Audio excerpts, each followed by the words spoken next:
Future Sense is a podcast edited from the radio show of the same name, broadcast on Bay FM in Byron Bay, Australia at bayfm.org.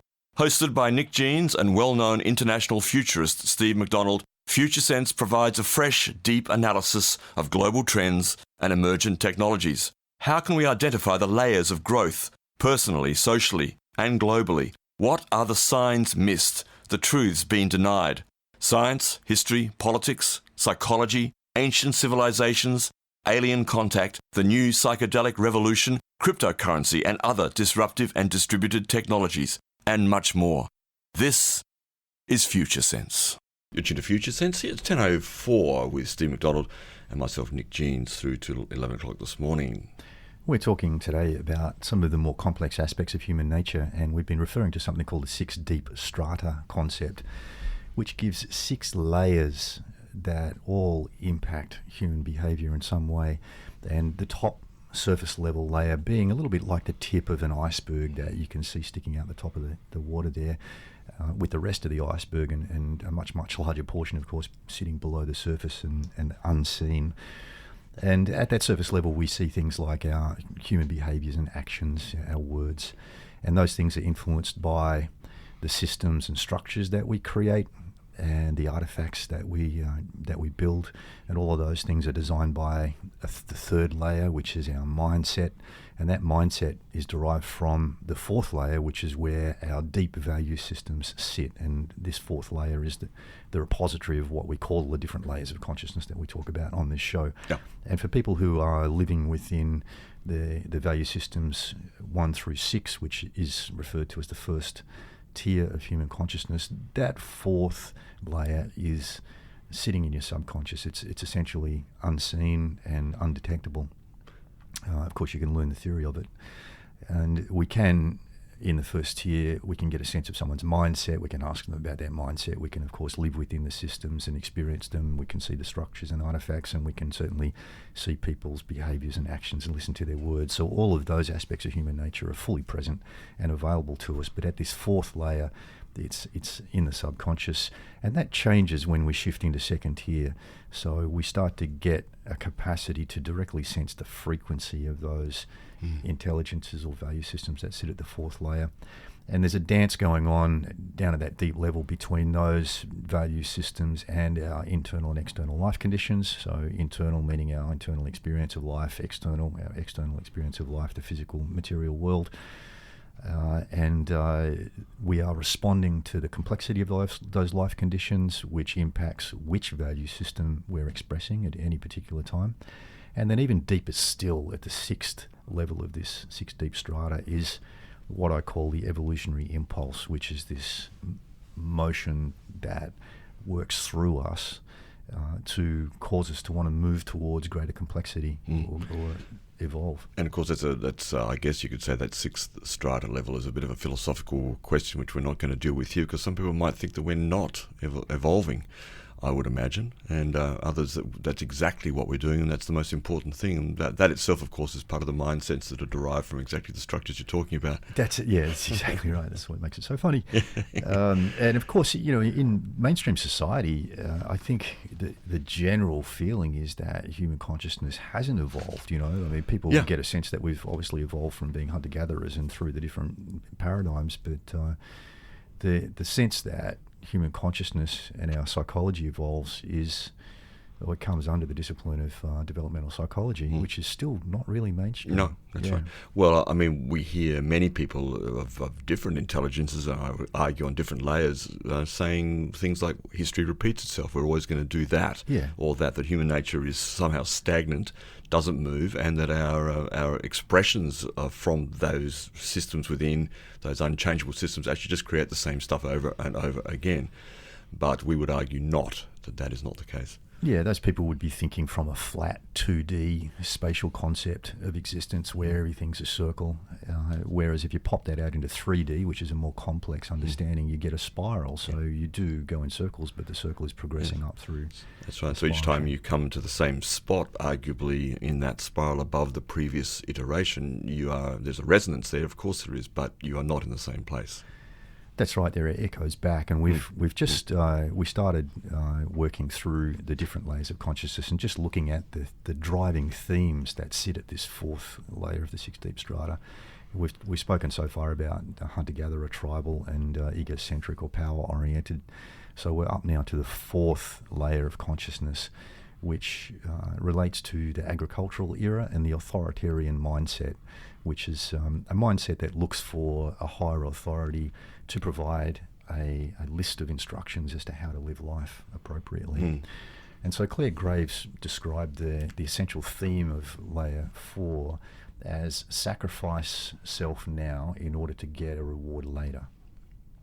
So again, this is a communally oriented system, as all the even-numbered systems are. We're swinging between individually oriented and communally oriented as we go up through the layers. And sacrifice now in order to get reward later is something that is driven by our internal world. So we're looking inside ourselves and we're looking to satisfy our internal needs by living life in an appropriate way. But those outcomes too, though, they're sort of predetermined outcomes, aren't they? As one piece of writing here about this layer talks about that notion that it's not just something we're working towards that we don't know. We actually know it's prescribed to us by our Bibles or that's right. Particularly, it's laid down by the higher authority. Yeah. This is how things are, and this is what will happen if you follow the rules, and this is what will happen if you don't follow the rules. Yes. That kind of basic structure is built in. Just break them, break the rules, break them. So in this layer 4, we are driven to do our duty according to the directions of the higher authority, whatever higher authority that might be, in support of the cause, whatever the cause might be. And of course, which higher authority and what the cause is can vary. So you can have many, many different expressions of living life this way according to this basic underlying theme. And the reason that we want to do our duty and follow the instructions of the higher authority is so that we can feel an everlasting peace of mind.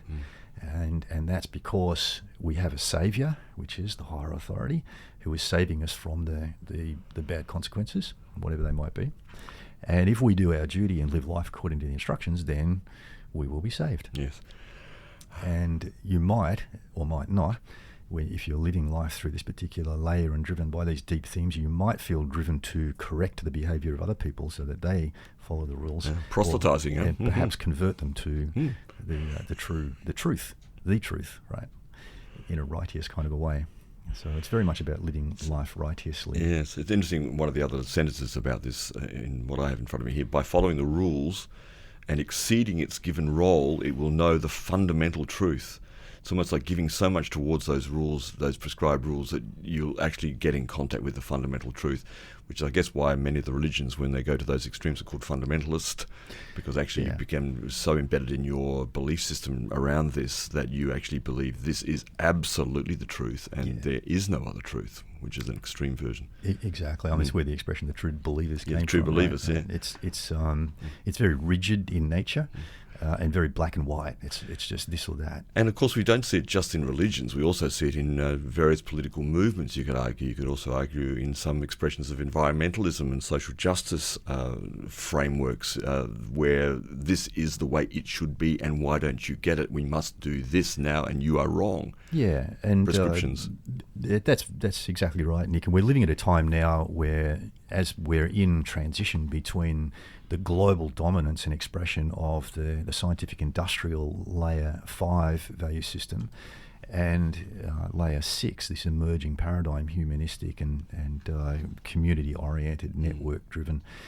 The normal change dynamic when we go through this massive transformational process is that we slip backwards to a previous paradigm. So the most common regression that's happening here at the moment is that we're regressing back to this layer 4 that we're now talking about, this rigid, black and white, absolutistic way of thinking, which is also the first layer at which the rational mind takes charge. So in the previous layers 1, 2 and 3, we're living out of what I call the pre-rational zone, where we're driven by our immediate instincts and urges. Everything's, now I'm hungry, so I need to eat now. I want that, I need to get it now.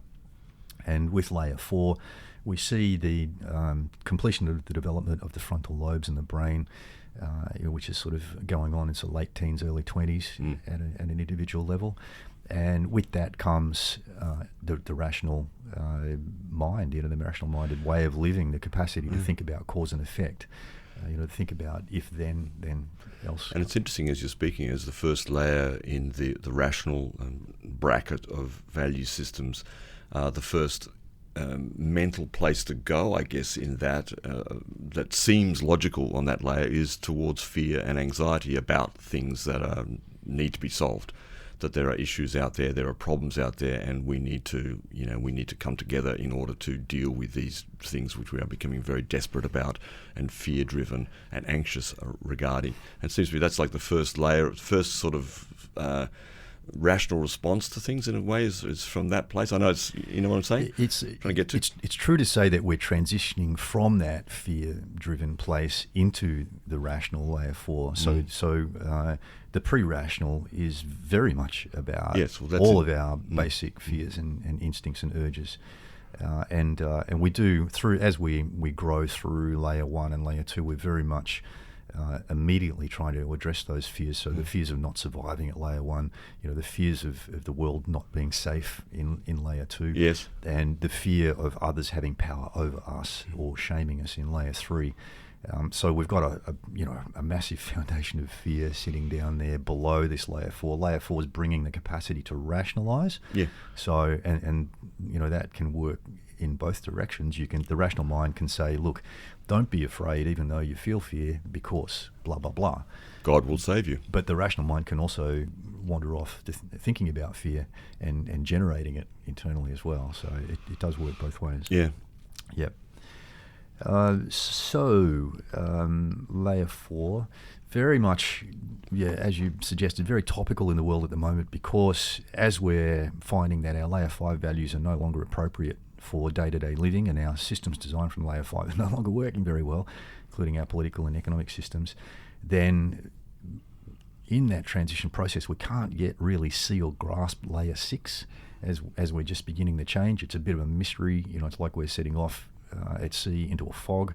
We can't see where we're going, and the instinct is to think back to the previous layer of values, which is this layer 4, and maybe just try those out and maybe see if they work. And so we're seeing a lot of this now, a lot of sort of fundamentalist beliefs cropping up, both in left-wing and right-wing politics. Yes.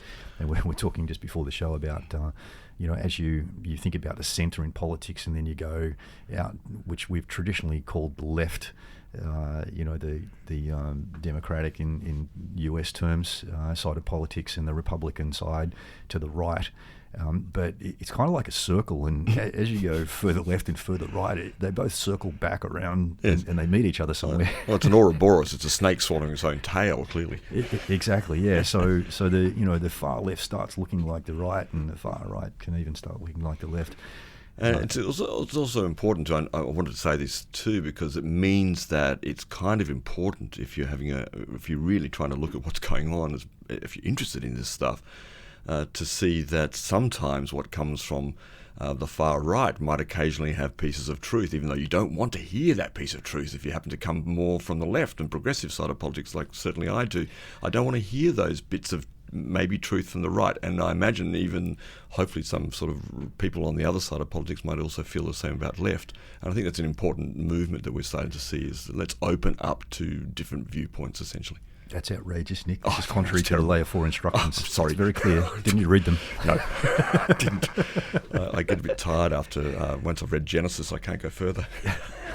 I think it's good to remember, though, that some of the terminology that we've used in the past, particularly in politics for left and right, is really not appropriate anymore. It doesn't fit anymore. Doesn't fit. And this is again why we're talking about this today on the show, about these deeper drivers of human behaviour, because we need to dig down this far now to really make sense of where people are coming from and what's driving them. Otherwise, it's very, very confusing. Yes. Yeah. So let's have a look at layer 5. Layer 5, we all know layer 5 very well because it's been the dominant global theme, really, for the last 300 years. This, what Claire Graves described as express self calculatedly with little shame or guilt. So, and he also added, express self for what self desires, but in a fashion calculated not to bring down the wrath of others. Okay, so it's very strategic, very careful. It's the birth of marketing. It is. Hello, It's ScoMo. That's why ScoMo's the Prime Minister, because marketing's kind of like the king of this era in a way. Very, very, very much so, yeah. And it's, again, an individually oriented system, so its main focus is on the outside world and changing the outside world to fit with what it wants or needs. And it's very much similar to layer 3, except the rational mind has popped in and you've got this cause and effect thing in action, and it can say, okay, I really want that now, and I don't necessarily care how I get it. However, if I annoy all these people, then it might actually stop me from getting what I want. So I need to actually pay some homage to those people and make sure that they don't all get angry at me and ruin my chances of success. So thus also the rise of things like lobbying and lobbying groups and, That's right. Institutes which research various sides of politics and feed into all of this whole system. Exactly. I need the evidence here to prove to these people here that I'm not against them. Actually, I'm actually for their benefit in the national interest or something like that. Yeah. The quest for popularity, which is such an important part of our politics. And often at the expense of competency and those sorts of things. So externally focused, and the driver here, this deep driver, is to succeed in fulfilling our wants, and especially our material wants. This is a very material-based value system, this layer 5, and how that plays out is often through compulsive behaviour such as overwork and expending everything, blowing your credit card, using all your resources, digging up all the minerals. Hello, Australia. Yep. We've done a good job of that. And it gives rise to boom and bust cycles because it's always pushing the limits, And I might just add in now, and I mentioned this at the start, is that in this first tier, so layers 1 through 6, each layer has particular compulsions which are shaped around the theme of the layer. So whatever the theme is, often it can become obsessive behaviour and almost to the point of being dysfunctional at times, or not almost, but it can be dysfunctional at times. Yeah. And we're seeing that in the late stages of layer 5. So as our dominant global paradigm comes to the end of its use-by date, we're seeing that the behaviours are running away to extremes, and particularly things like surveillance capitalism. It's a last-ditch attempt to try and hang on to the old system. Which is why I think we're seeing the kind of leaders we have in the major countries. If you look right now, of course, the obvious thing in the UK with the whole Brexit thing and Boris Johnson, you look at the US and Donald Trump now, and under the possibility of impeachment, you see these two sort of real examples of, for me, this layer of consciousness, the layer 5, sort of going to the extreme and doing and lying and doing whatever it needs to maintain its power structure within itself, and doesn't really care what it says or does in order to achieve that. It's kind of like gone mad, really.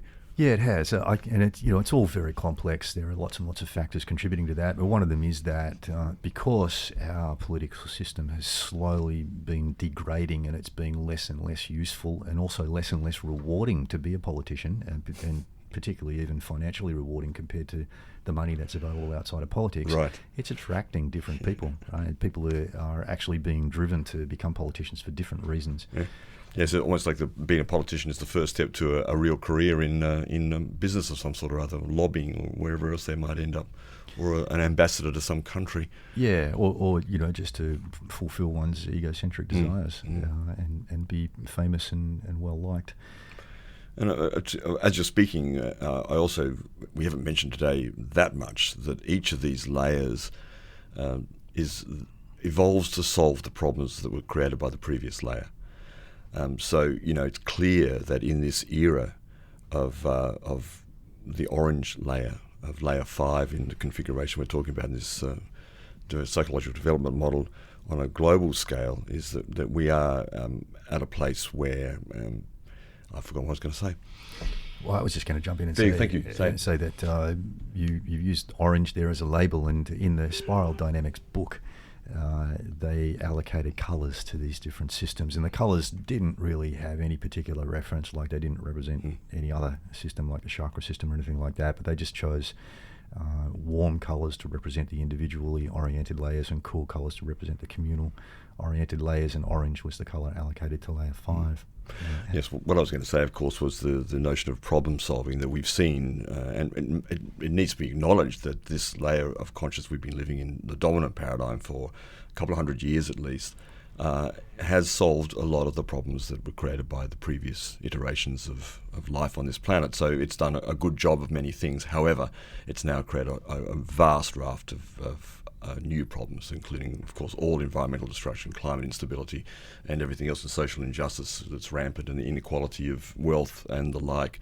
So while it's also done a great job, as each layer does, of solving those earlier problems, it then has created a whole bunch of others which cannot be solved by that same level of thinking. That's right, and at the evolutionary moment when each new layer appeared, it was the best thing ever. Quite literally. Yes. It was the best thing ever because it solved all the problems that were present at that time, and all the problems that people have been trying to solve for a long time.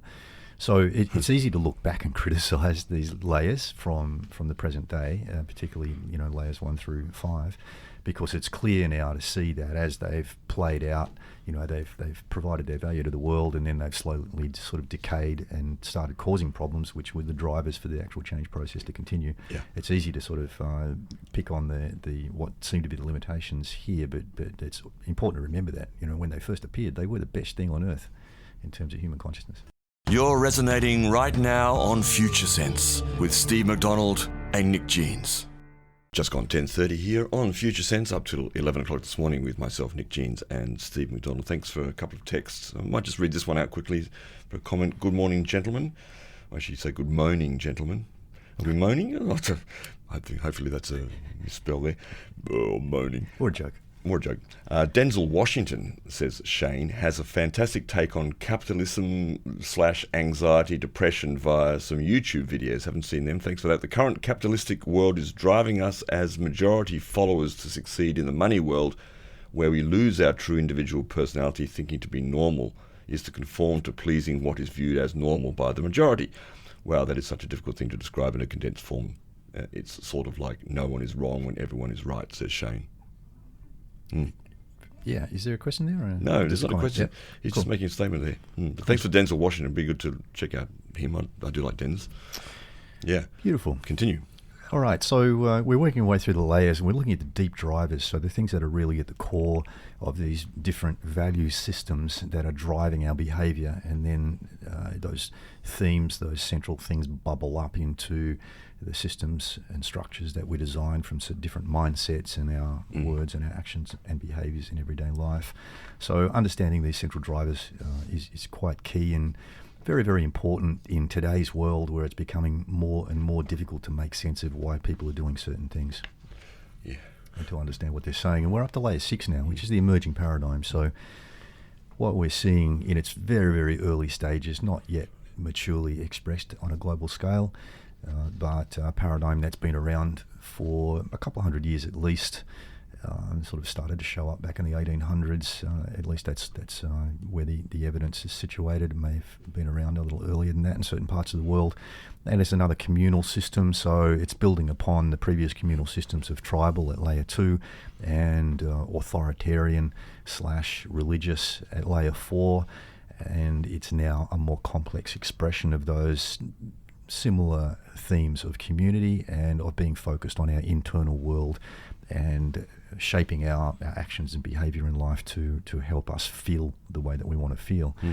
And Clare Graves characterised the central theme of layer 6, which he called relativistic. Some people might call it postmodern. The central theme, according to Graves, is sacrifice self now to get acceptance now. So this way of being human is very much about feeling liked, feeling deeply connected to community, and consequently at peace. And peaceful community is a very important aspect of that as well.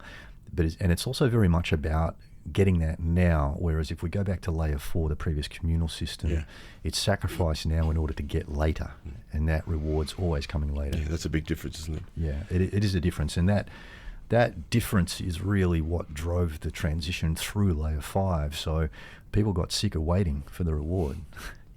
working. Because most people didn't get it. Exactly, most people didn't get rewarded. Didn't get rewarded what they thought they were going to get rewarded. Not in this life, anyway. Yeah. So it's very much about obtaining this now and not sacrificing yourself for something later. And that shows up as being driven to communicate, and particularly to communicate deeply and often to share with like-minded people, to be in agreement and to belong to your what you see as your community. And you'll often hear people who are operating through this sixth value system, this layer 6 value system, talking about all of humanity and wanting to do things for all of humanity. But if you observe their behavior, you'll always find that there is a boundary around the community that they're within. A tribal boundary. It still comes down to people like us, even though the language doesn't reflect that. And again, this is one of the reasons why it's good to look at these deep drivers, because if you just listen to the language of people from different value systems, that can be very, very deceptive. Yeah, I mean, it's really interesting that, and this is the challenge, as I know was articulated by Graves so well, this last layer of this first tier, because it does bring this sort of awakening consciousness of the all, and we're seeing that, of course, in our notion now of the global, of the globe, of Gaia itself, of Gaia consciousness. We're all on this same ship called Earth, so to speak. One of the things from Graves' book that I've got here around this, which is similar to what you're saying, but just a slightly different thing, but this is Graves' writing too.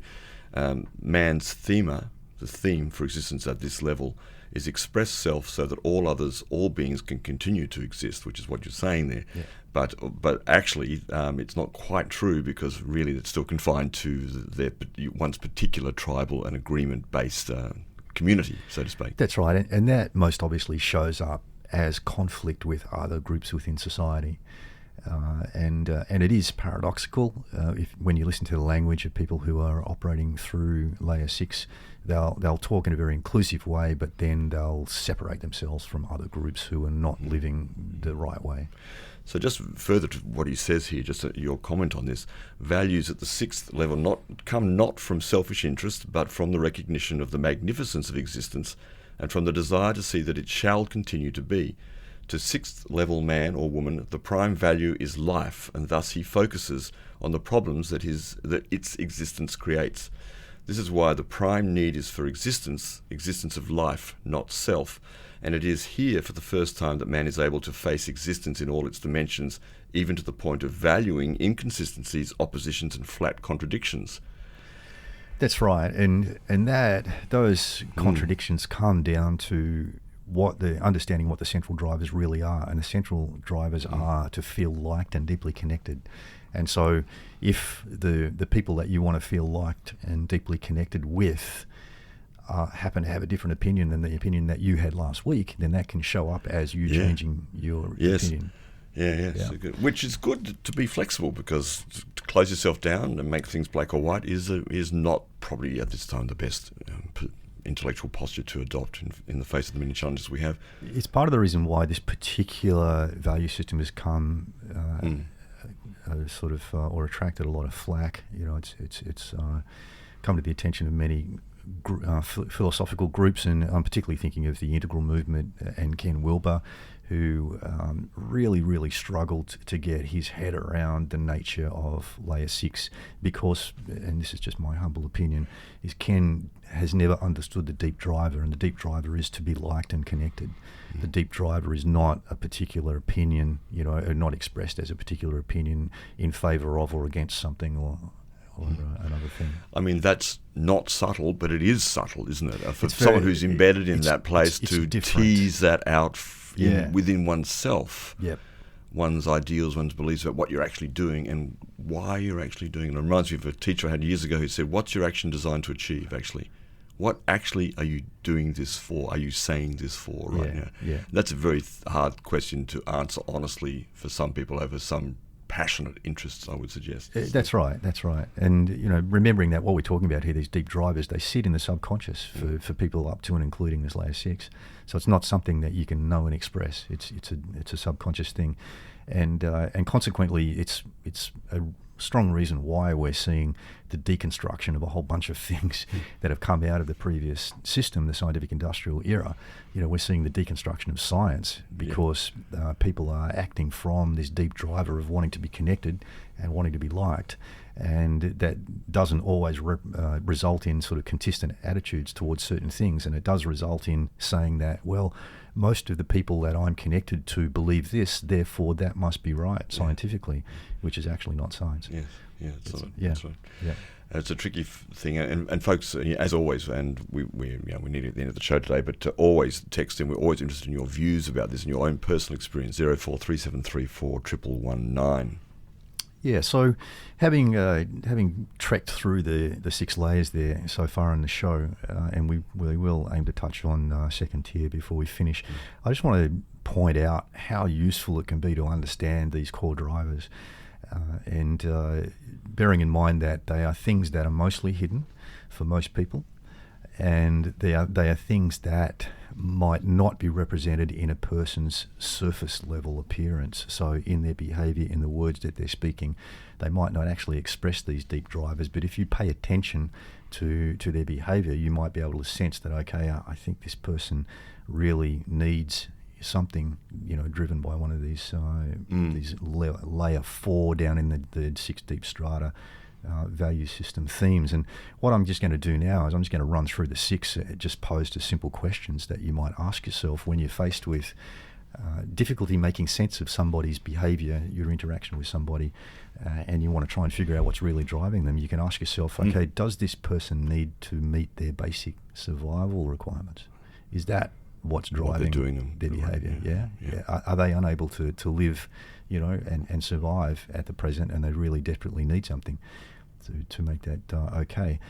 Or does this person need to feel safe and secure in community? Are they acting out of a feeling of being unsafe, insecure? Or at the 3rd layer, does this person need to feel powerful and avoid being shamed? Good. Is that what's driving them? Yeah. Or at layer 4, does this person need to feel peace of mind that they are living a righteous life in community? Or at layer 5, does this person need to feel successful, especially in a material sense, at layer 5? Yeah. Or at layer 6, does this person need to feel liked and deeply connected to a peaceful community? Accepted by that community. Yeah, exactly. Mm. So they can be really... Good questions, folks. And just quickly on that, a very quick text has come in. Now I'm pretty certain I don't even know my own views at all. Help, says Cass. You're probably right. Yeah, that's actually a really good place to be. I'm kind of in that place myself these days, frankly, so you're in good company, perhaps. Yeah, and it particularly applies to us when we're in transition between value sets. It's typical that we have to navigate some terrain there in between value sets where we just don't know which value set we're connected to. Yeah. And as Steve said earlier today, we all individually span likely 3 of these value systems in one way or the other at different times in your workplace, at home, with your friends, when you're by yourself, so it's okay to be a multi-dimensional person. In fact, it's very good.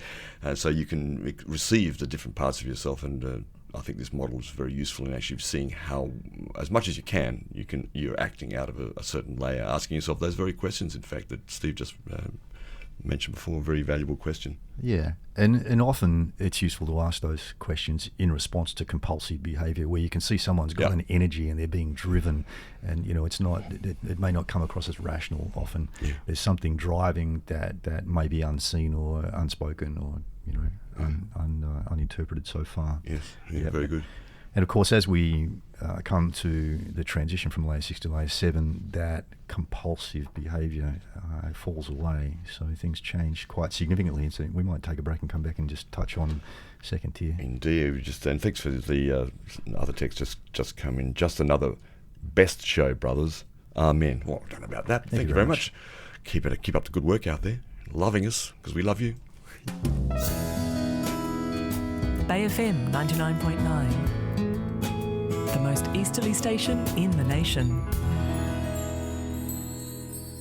You are tuned to Future Sense with Steve McDonald and Nick Jeans, and we've been talking deeper into the layers of personal human development. conscious development, and 6 deep strata concept, and more, the drivers for change that exist.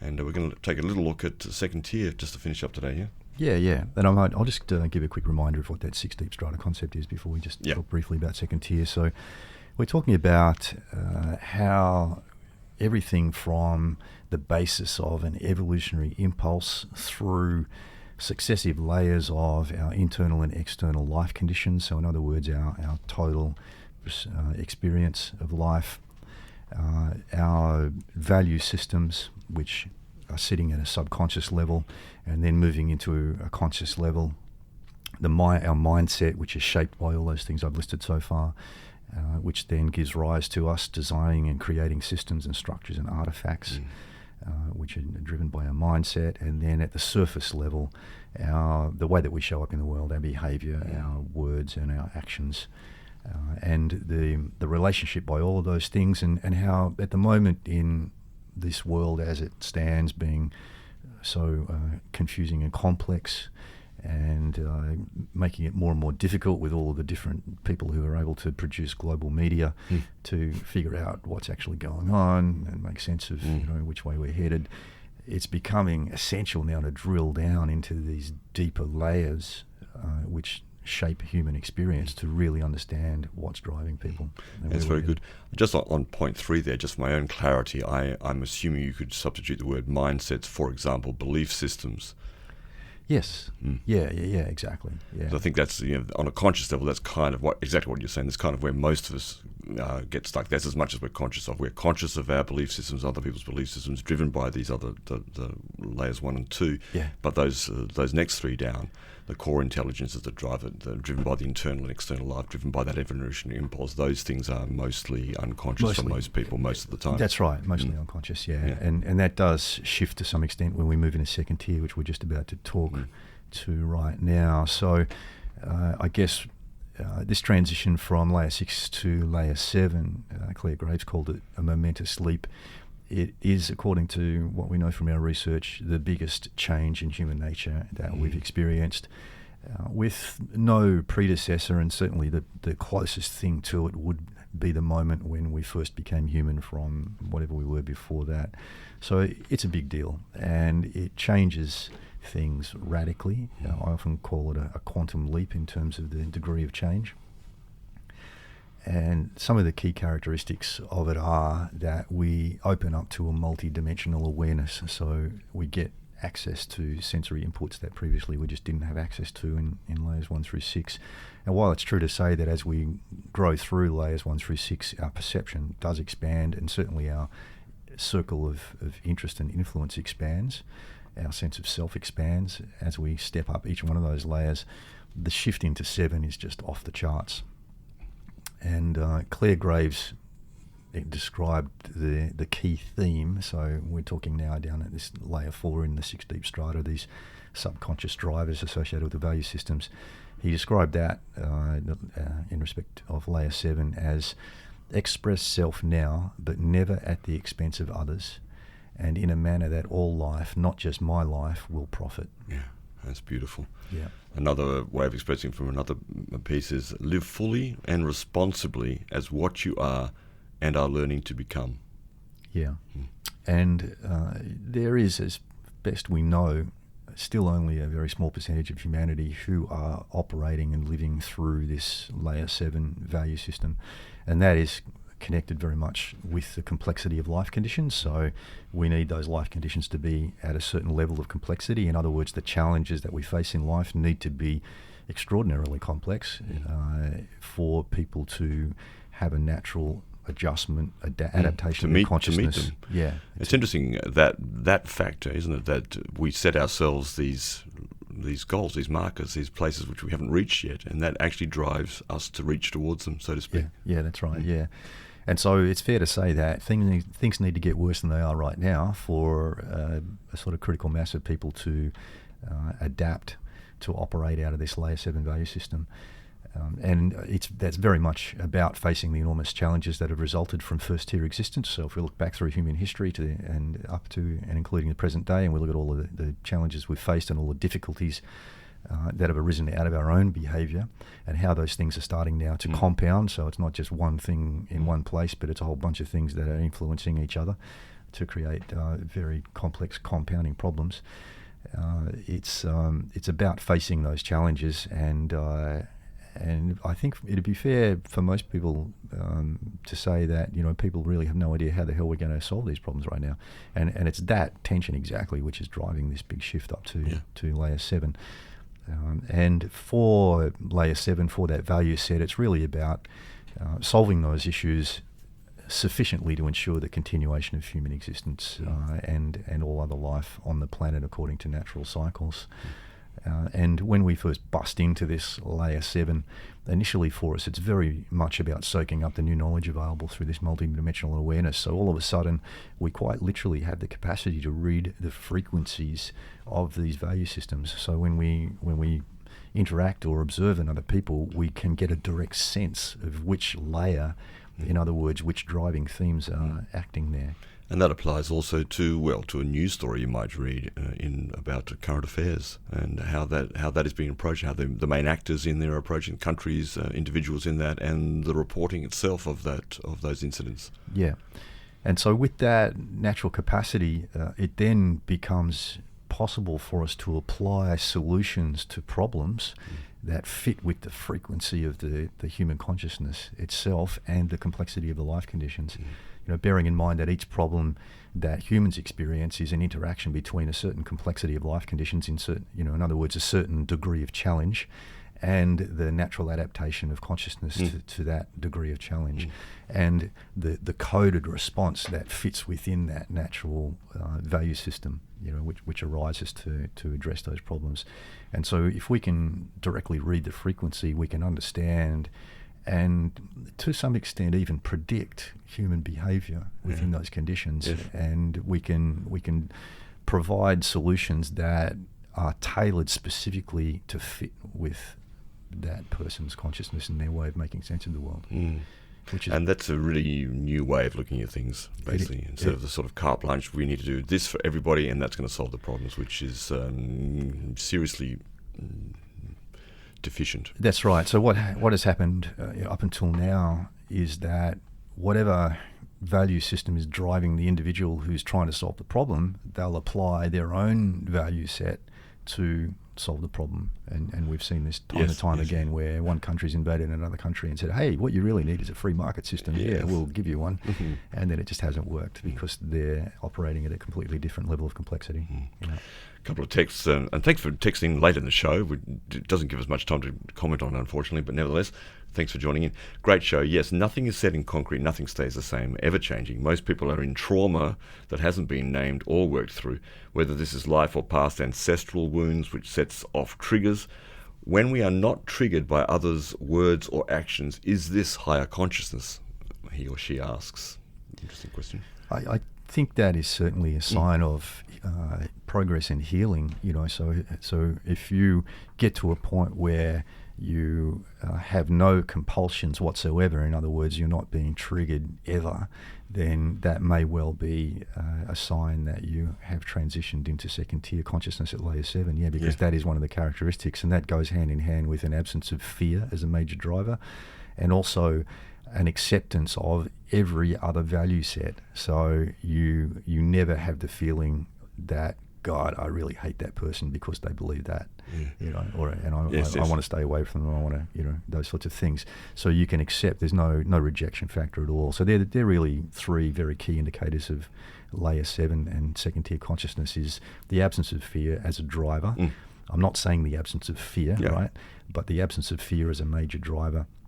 The absence of compulsive behaviours, and you could include in that triggered behaviour. Okay. Yes. And the absence of rejection of different value sets. Very quickly too, thanks for this from Rod in Lennox Head. Thanks for listening down there. Considering drivers of our decision making, I consider the simple axis of principles on one side and loyalties on the other. Principles meaning values, I guess, here too. Are you driven by values or principles or loyalties? When it comes to a tough decision, do you have strong principles that will be more important than your loyalties? inverted need to be liked, or politicians, our politicians, are completely hamstrung by this as they pretend to abide by principles, but in fact are constantly putting loyalties first, hence a lot of poor decisions being made.